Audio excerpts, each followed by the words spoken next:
Hallo, Procreate und mehrfarbige SVG-Fonts, wie man die benutzt oder wo man sie herkriegt. Okay, ich mache mal die Leinwand, mache eine frische Leinwand und zwar schaut es so aus, hier kann man mal einen Text hinzufügen und diese Zilab Zenu, das ist schon so ein mehrfarbiger Text. Ich mache es mal ein wenig größer.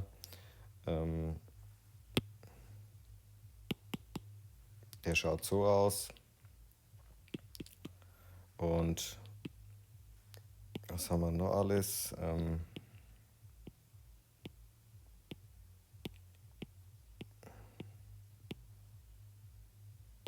Ja, dann gibt es natürlich solche Sachen wie Flaggen.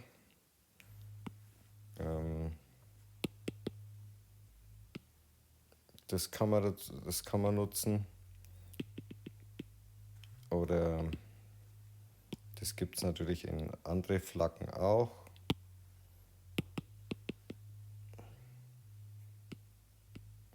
Ja, dieses, dann, was ist der da? Der schaut so aus. Nun gut, zum Testen,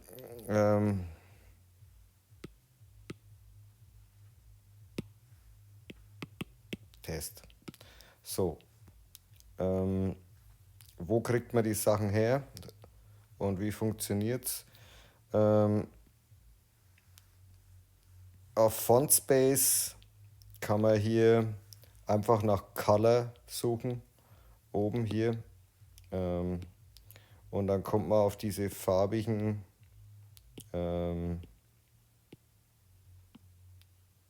Fonts. Dann kann man hier einfach Resote Font Zip laden. Jawohl, machen wir mal. Dann schauen wir mal, ob der was wird.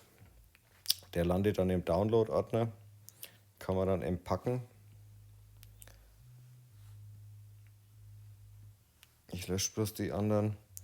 Und dann geht man in Procreate, tippt hier drauf auf das AA, Schrift importieren.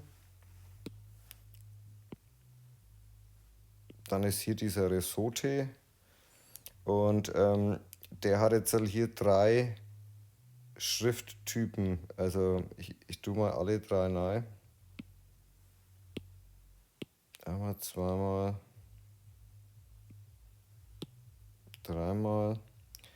Und der läuft jetzt unter R, A, B, C, D, E, F, G, H, I, J, K, L, M, N, O, P, Q. Resote. Regular. Nun gut.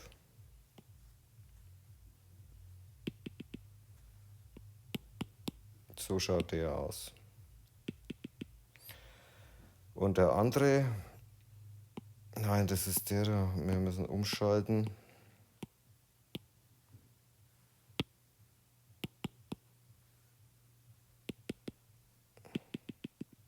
Der macht jetzt keine Farbe. Der da.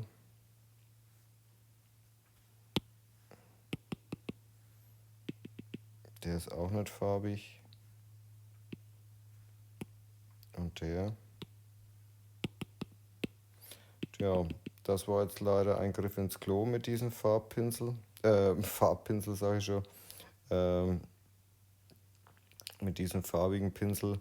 Aber auf jeden Fall hier kann man das probieren. Diese farbigen Schriftarten hier runter zu laden. Da gibt es etliches. Ganz lustig. Wer es noch nicht wusste, nicht alles ist schwarz-weiß. Alles klar, das war's. Tschüss.